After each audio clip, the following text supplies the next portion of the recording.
생활문화 기획자 아카데미 3강 생활문화 어디로 가야 하는가 라는 주제로 시작하겠습니다. 앞에 1, 2강에서는 이것은 왜 생활문화가 아니란 것인가 아니란 말인가 라는 주제로 생활문화 영역에 대해서 좀 얘기를 해봤고요. 그 다음 두 번째로 생활문화 구체성에 대해서 묻는 방식으로 코로나 시대의 생활문화하고 그리고 생활문화 지표 설정에 대해서 이야기를 좀 나눠봤습니다. 세 번째는 생활문화의 가치 지향에 대해서 좀 이야기를 해볼까 해요. 생활문화는 어떤 가치를 지향해야 되고 그리고 어떤 방향을 좀 담아야 되는가 라는 얘기를 좀 해보려고 합니다. 첫 번째 질문으로, 그러니까 여섯 번째 질문이 되겠네요. 사회적 여가로서의 생활문화를 묻는다라는 그 질문을 꼽아봤습니다. 사회적 여가라는 말 굉장히 좀 낯설지 않으신가요? 네. 사실은 공식화된 말은 아니고요. 이 말을 하는 사람은, 네, 전국에서 제가 알기로는 딱 한 명 있습니다. 네. 이 사람인데요. 네.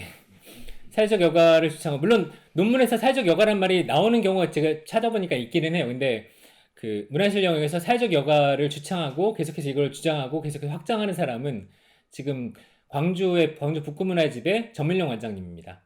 사회적 여가를 몇 년 전부터 계속해서 말씀하시고 이게 꼭 필요하다고 말씀 해주시는데요. 그 전민령 원장님 말씀 제가 받아서 네, 몇 가지 얘기를 좀 해볼게요. 저는 도시가 특히 저는 지금은 개인적으로 문화도시 사업에도 좀 관여를 하고 있습니다만 작은 모임들이 활성화되는 도시가 굉장히 잘 되는 도시라고 생각하거든요. 사람들의 취향이나 혹은 그 의사나 그리고 관심이나 그런 것들이 많이 분화되고 그런 것들이 사람들이 직접 활동이나 행동으로 나타나는 도시, 그런 것들이 작은 모임으로 쪼개지고 다시 연결되고 모이고 그런 도시의 활력들이 나타나는 도시가 굉장히 잘 되는 도시고 활성화된 도시, 긍정적인 도시라고 생각하는데요. 근데 그러기 위해서는 우리가 여가라는 말을 좀 다시 생각해 볼 필요가 있는 것 같아요. 지금까지 사실 여가는 우리가 일하지 않는 시간을 그냥 여가라고 생각하는 거잖아요. 일하지 않는 시간에 홀로 인터넷 동영상을 본다든가 다른 활동을 한다든가 친구를 만난다든가 술을 마신다든가 잠을 잔다든가 TV를 본다든가 여러 가지 활동들이 있는데요. 근데 사회적 여가라는 말을 두고 볼 때는 개인의 취미나 취향을 좀 넘어서 그 다른 사람들과 연결을 어떻게 할 것인가라는 부분에 좀 포커스를 두고 있습니다. 저기 저렇게 썼는데요. 취향을 넘어서 개인의 정체성과 생활, 가치관을 구현하는 과정으로서의 생활 면을 생각해 볼 수 있다. 제가 앞 시간에 그런 얘기를 잠깐 했었잖아요. 생활 면이라는 게 개인의 정체성에 커다란 영향을 미친다라고 말씀을 드렸는데요. 그러니까 사회적 여가라는 것들을 둘 때는 개인의 취미 영역을 넘어서 다른 사람들과 어떻게 연결되는가.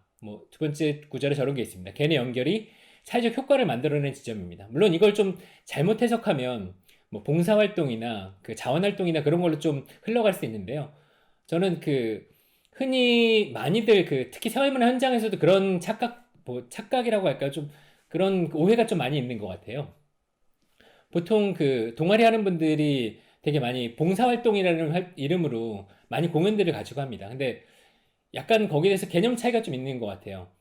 나는 봉사라고 생각하지만 실제로 받아들이는 사람들이 어떤지에 대한 거는 좀 다른 점이 있거든요. 그리고 봉사자와 피봉사자라는 거는 그 즉시 좀 위계가 생기고 받는 사람과 주는 사람이라는 그 위계관계가 생기기 때문에 좀 불편한 점도 있습니다. 그래서 개인들 간의 연결이 사회적 효과를 만들어내는 지점에서 어떻게 봉사활동이나 자원활동이 아닌 다른 효과들이나 다른 의미들을 좀 만들어낼 수 있을까를 좀 고민하게 되는 것 같아요. 그러니까 획일성으로 개별로 끝나지 않고 모임을 짓고 다른 그룹에 영향을 주는 과정들을 좀 만들 수 있을 것 같다는 생각이 드는데요. 그래서 개인의 여가를 더 풍요롭게 만드는 기반이 사회적 여가로 얘기되는 건데 개인의 의미 있는 경험들을 좀 모아서 공동의 작업을 만들어 본다든가. 근데 여기에는 좀 전제가 있습니다. 사회적 여가라는 말에는 개인들의 활동뿐만이 아니라 정책이 사실은 거기에 측면 지원, 환경을 만들어줘야 된다는 것들이 좀 필요하고요. 그것들을 통해서 가치가 좀 확장되는 경험을 해야 된다는 그 얘기를 가지고 있습니다. 사회적으로 생산한 의미라는 얘기가 될 텐데요. 이를테면 광주 좀 전에 말씀드린 네, 정민용 관장님이 있는 광주 북구문화집에서는 산책커즈라는 모임이 있대요. 산책은 혼자 하는 건데 이 산책을 좋아하는 사람들이 모여서 만든 모임입니다. 산책을 좋아하고 즐기는 사람들을 위해서 뭘 할 수 있을까를 계속 고민했대요. 그래서 고민하다 보니까 같이 모여서 개인이 그런 산책 코스도 발견하고 내가 주로 걷는 코스, 이럴 때 걷는 코스들을 모으고 같이 그 고민을 하다 보니까 산책을 위한 그런 길잡이 혹은 코스를 만드는 건 잡지나 동네 산책길 지도를 만들 수가 있다는 거죠. 서로 다 걷는 길들이 조금 다르잖아요. 그래서 그런 것들을 좀 잘 모아내면 그냥 유용한 코스들을 만들 수도 있고 산책길 안에 어떤 시설들이나 어떤 뭐 상점들이나 그런 것들이 있는지도 확인할 수 있고 예전에 저는 아내랑 그런 것들을 해본 적이 있습니다. 동네에서 우리 동네 개지도라는 것들을 만들어 본 적이 있었습니다. 네. 동네를 다니면서 개가 좀 맹견 있는 집 혹은 뭐 귀여운 개가 있는 집 그런 식으로 해서 어떤 개가 있는지 좀 체크하고 다니는 그런 활동들 해본 적이 있었는데요. 뭐 이런 활동들이 요새는 좀 굉장히 많아지는 것 같아요. 인천에서 인천 중구 쪽에서는 임시공간이라는 곳에서 프로젝트로 고양이 지도를 만든 적이 있었어요. 길냥이들이 어디에 주로 분포했고 어디서 많이 나타나고 있고 어떤 고양이들이 나타난다. 그래서 밥 주는 사람들이 어디에 포인트를 가지고 있다는 걸 지도로 만들어서 사람들이 배포한 적이 있었습니다. 주로 뭐 동물과 관련된 것들이 많이 있긴 한데 뭐 이런 것뿐만이 아니라 사람들이 관심을 가진 것들은 어떤 거든 가능할 수 있겠죠. 그래서 산책에 대한 의미나 재미를 다른 사람과 공유하는 방식들을 이렇게 좀 가져갔다는 얘기를 할 수 있을 것 같아요. 뭐 취미로 만났지만 관계를 넘어서 다른 역할을 모색하는 거죠. 사회적인 의미들이 만들어지고 다른 사람들을 위한 활동들을 좀 생산해낼 수 있는 사회적 의미를 생성하는 과정들을 좀 생각해 볼 수 있을 것 같습니다. 사실 뭐 이런 모임들이 되게 여러 가지가 있습니다. 우리가 뭐 생각해 볼 수 있는 게 되게 많아요. 이게 규정된 동아리 모임이나 그런 것들이 아니라 개인들이 이렇게 같이 연합하거나 만들어낸 모임들이 적지 않게 있습니다. 이것도 역시 코로나 전에는 생활문화의 이후 양상들이 어떻게 벌어질까를 고민할 때 사람들이 그 얘기를 많이 했었는데요. 뭐 그런 모임이죠. 이를테면 러닝 모임 같은 거죠. 사람들이 뛰려고 모이는데 구체적으로 자기들 신상 같은 거 얘기 안 하고 만나서 준비 운동하고 그냥 뛰는 겁니다. 뛰어서 목적이 다 해소된 다음에는 흩어지는 거죠. SNS로 만날 약속을 정하고 오프라인에서 그렇게 뭐 끈적한 만남 같은 걸 최소화하고 뽀송뽀송하게 만나는 그런 관계들.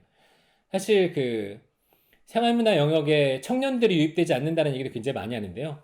아까 뭐 앞에 말씀드린 것처럼 생활문화 영역에서 특히 동호회 활동들이 많았기 때문에 동호회 청년들이 가면 어르신들이 덥석 붙잡아요. 잘 왔다. 네가 그러면 총무해라. 네가 그러면 서기해라. 라고 일을 시키는 경우 되게 많고 또 어르신들이 붙잡아서 청년이 왔으면 너무 반갑고 좋으니까 이 청년을 붙잡고 음주를 합니다. 원하지 않는 음주 활동이나 원하지 않는 관계망들이 계속해서 포섭되어 들어가는 게 너무너무 청년들이 싫은 거죠. 제가 뭐 말씀드렸던 것처럼 대면 관계도 불편해 하는데 대면 관계를 넘어서 원하지 않는 관계에 계속해서 엮이는 걸 싫어하는 청년들이 그런 생활문 활동을 반길 리가 없잖아요. 그래서 그런 다른 종류 활동들하고도 사회적 여가로서 연결 지점들이 좀 있는 것 같아요. 제가 제일 신기하게 들었던 모임은 지금은 아마 코로나 시대 때는 좀 만만치 않을 거라 생각하지만 묵동 모임이라는 게 있었습니다. 사람들이 같이 모여서 책을 읽는데 혼자는 읽기 싫은 거예요. 그래서 사람들이 카페 같은 데 모여서 책을 같이 읽고 흩어진대요. 저는 도대체 사실 좀 잘 이해는 안 가지만 아무튼 그런 종류의 모임을 하다 보면 물론 개인적 관계도 생길 수가 있겠죠. 이런 것들을 잘 모아낸 게 사실 책 읽기 모임 같은 것도 많이 있었잖아요. 그런 모임들을 통해서 사업들을 만들어낸 그런 경우도 좀 있었습니다. 뭐 그런 활동들이나 사회적 의미들을 만들어내는 과정들이 좀 있는 것 같습니다. 혼자서 하는 활동들이 여럿이 하면서 또 다른 사람들과 만나서 사회적 의미를 발생시키는 경우 그런 게 역시 많이 좀 나올 수 있을 것 같아요. 나홀로가 아니라 사회적으로 만남과 연대와 의미들을 발생시키는 과정들이 있을 수 있습니다. 이 사진에 나온 장면은 2018년도 광명에서 열린 생활문화 축제 현장입니다. 여기에서 여가라는 부분들을 좀 상징적으로 보여줬던 그런 프로그램들이 몇 가지 있었는데요. 그러니까 동아리나 동호회에 좀 한정되는 여가 활동들을 좀 넓혀보자. 폭을 어떻게 넓힐 수 있을 것인가를 고민하면서 그런 그것들을 만들었었어요. 이 정민영 관장이 그때 거기 총감독이었는데요. 어떤 분이 그런 거를 가져왔습니다. 자기가 들었던 음악들을 가지고 와서 사람들과 같이 듣는 그런 프로그램들을 했었어요. 플레이어를 두고 음반을 두고 사람들이 거기 공감을 하고 듣게 만드는 과정들. 이게 집합적으로 듣는 게 아니라 개인들이 와서 듣고 가고 그러면서 거기다가 의견들을 남기고 서로 소통하고 교류하는 과정들을 세팅하는 것 같습니다. 되게 새로운 부분들이 좀 있었죠. 그래서 개인들의 활동을 어떻게 연결할 건지가 사회적 여가라는 부분에서 좀 하나의 포인트가 되지 않을까라는 생각들을 좀 해보게 됩니다.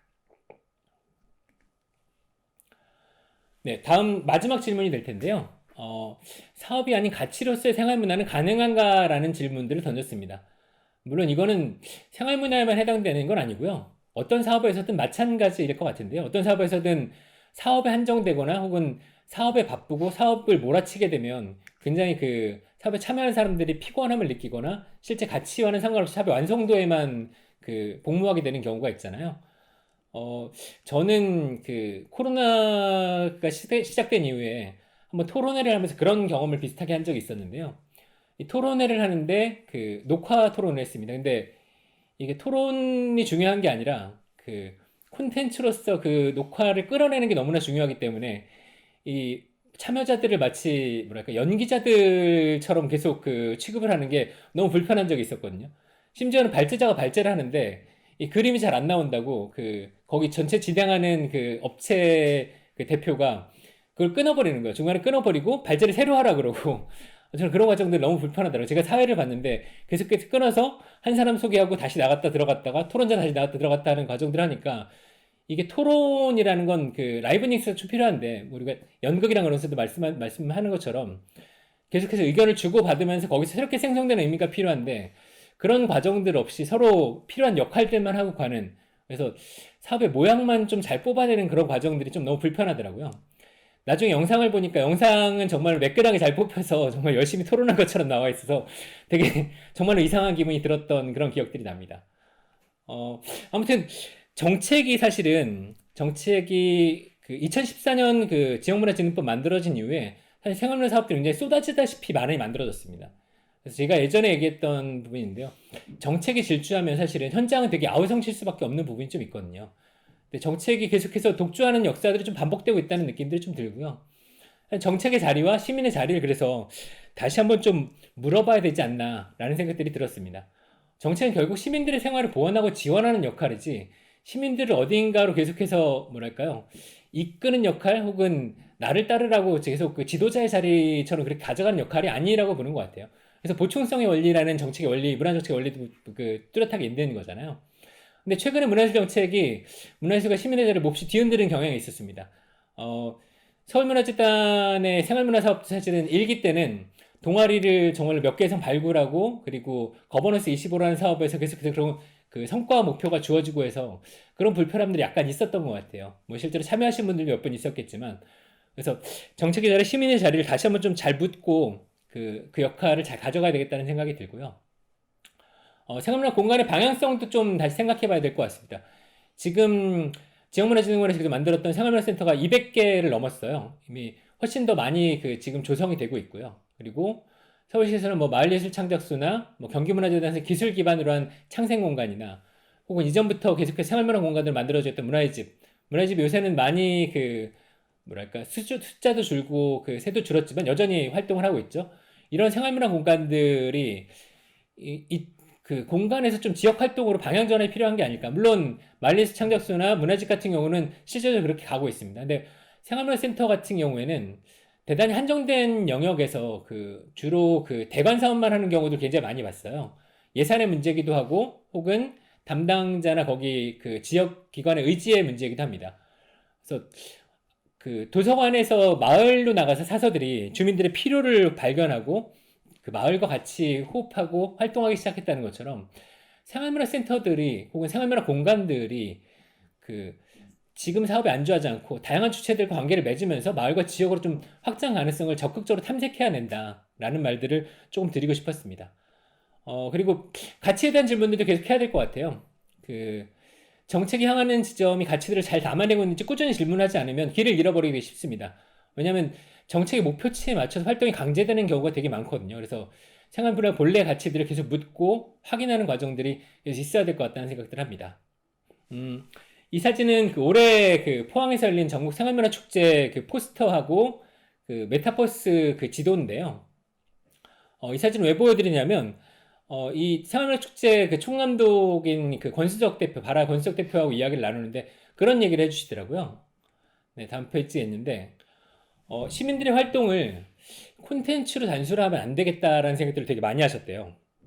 굉장히 동감하는데, 그러니까 코로나 때문이기도 했지만 개별 팀들의 활동을 이렇게 메타버스 안에서 영상으로 보여줬습니다. 저기 안에 보시면 되게 여러 공간들이 있는데 저 공간들이 다 권역별로 나눠져 있어요. 서울, 경기, 뭐 인천 그런 식으로 광역 단위별로 공간들이 나눠져 있어서 거기에 개별 지역들의 활동 영상들이 다 송출되는 방식으로 되어 있습니다. 사실은 특별한 방식이 아니죠. 그 많은 사업들이 이렇게 아마 진행이 됐을 겁니다. 근데 그럼에도 불구하고 사실은 담은 취지라는 게 이렇다는 거죠. 축제 준비한 팀들이 되게 우려했다는 거예요. 현장 활동이 콘텐츠나 사례로 소비되는 게 되게 우려가 됐다. 그래서 한 자리에 모여서 활동 공유하고 커다랗게 뭔가 하고 하는 것들이 한편으로 되게 커다란 그 의미가 있습니다. 되게 자긍심도 불러일으켜주고 자부심도 나오고 그리고 흥겹고 의미 있고 그 기운을 북돋아주는 일이긴 합니다. 근데 그게 아니라 개별 동아리나 개인들의 자발성을 어떻게 잘 드러낼 것인가 이게 여기 와서 그 하나의 잘 뽑힌 축제가 아니라 사람들이 그런 그 활동들의 개별 결을 어떻게 잘 드러내줄 건가를 굉장히 많이 고민하셨다고 그러더라고요. 그래서 실제 현장에서는 공연이라 그런 것보다 생활문화가 어떤 방향으로 가야 되는가, 현재 생활문화는 어디쯤에 와 있는가를 진단하는 프로그램들이 제일 많았던 것 같아요. 그래서 생활문화에 어떤 가치 담을 건지 계속 그런 고민들이 꾸준히 이어지지 않으면 우리가 만들어지는 게 콘텐츠화거나 사업화되는 걸 좀 막아내기 어려울 수 있다는 걸 좀 기억해야 될 것 같습니다. 이거 뭐 계속 말씀드리지만 생활문화 연구에서만 있는 건 아닙니다. 제가 얼마 전에 완주에 다른 사업 때문에 갔었는데 완주에 작은 모임들이 서로 발표를 하고 거기에 대해서 제가 그 코멘트를 하고 서로 의견을 주고받는 활동을 했었는데요. 되게 다양한 공동체 모임이 완주했는데 완주에서도 계속 그런 고민들이 드는 거예요. 아, 우리가 이것들을 이렇게 유튜브에 계속 소개하고 그러는 것들이 이 사업들을 그냥 하나 사례로나 혹은 콘텐츠로만 그냥 몇 개를 뽑아버리는 게 아닐까라는 고민들을 끊임없이 하면서 그런 경계들을 계속 하고 있더라고요. 우리에게도 그런 종류의 태도나 지향이 좀 필요하다는 말씀들을 좀 드리고 싶었습니다. 다음은 그 문화 안전망으로서의 생활문화라는 것들을 가져왔는데요. 생활문화를 뭐 여전히 그런 얘기들이 좀 왔다 갔다 하죠. 생활문화는 개인들이 즐겁자고 하는 건데 왜 지원을 하느냐를 왔다 갔다 하죠. 근데 생활문화라는 것들이 단지 개인의 취향이나 여가에만 한정되는 것이 아니라는 것들을 아까 제가 그 사회적 자본이라는 확장의 여지들을 계속 많이 보여드렸었잖아요. 그래서 생활문화가 개인의 삶의 가치를 발견하는 동시에 건강한 공동체를 유지하기 위한 뭐 사람들이 계속 그걸 통해서 그런 사람과 소통하고 만나면서 다른 사람들에 대해 관심이 생기고 혹은 지역에 대한 애정과 자부심이 생기는 그런 종류의 효과들을 발생할 수 있다고 생각을 하거든요. 그래서 이게 그 안전망이라는 건 사실은 사회 안전망에서 가져온 말이잖아요. 누구도 사실은 소외되거나 혹은 경제적으로 사회에서 이탈하거나 탈락하지 않게 만들어주는 그런 과정들을 볼 수 있는데 문화 안전망으로서 생활문화라는 것들을 좀 생각해 볼 수 있겠다. 특히 코로나 시대를 지나면서 그 우리가 굉장히 그 뭐 발코니 콘서트나 그런 거에서 보시다시피 생활문화 혹은 그런 문화 활동들을 통해서 위로받는 시민들이 되게 많이 봤습니다. 그리고 실제로 자기의 그런 정서적인 위안이나 그런 것들도 문화예술 활동들을 통해서 위안을 받는 게 굉장히 큰 역할을 차지하고 있다고 생각이 되거든요. 그래서 생활문화라는 거는 그렇게 개인에게만 내버려 두거나 혹은 몇몇이 자기 비용을 들여서 만드는 걸로 그 외면할 것이 아니라 공공이 필수적으로 지원해야 될 서비스고 문화 안전망으로서 가치를 좀 부여해야 된다라는 생각들이 좀 많이 드는 것 같습니다. 뭐 그럼에도 불구하고 계속해서 왔다 갔다 하는 것 같아요. 국가가 지원해야 하지만 생활문화는 국가가 지자체가 전면적으로 디자인하고 강제하거나 혹은 정치 수단으로 변질되는 그런 과정들이 생기면 아주 곤란하겠다라는 생각들이 많이 드는 것 같습니다. 제가 저는 부천문화재단에 잠깐 일했었는데요. 부천문화재단에서도 생활문화 관련된 활동들 하고 동호회들 연합회나 그런 것도 만들었었는데 그때도 되게 그런 논의들이 왔다 갔다 했었어요. 아, 이게 그 시장이 더 많은 표를 확보하기 위한 정치적인 프로젝트 아니냐라는 얘기들이 계속 왔다 갔다 했었어요. 그래서 그런 의심들을 불식시키기 위해서라도 그리고 우리가 얘기한 문화 안전망으로서 혹은 사회적 여가로서 생활문화라는 것들을 더 활성화시키기 위해서라도 그 가치로서의 생활문화에 대한 그런 것들을 계속해서 되새김질하면서 그 생활문화의 지향들을 가져나가야 되는 게 아닌가라는 생각들을 하면서 오늘 세 번째 강의를 마치도록 하겠습니다.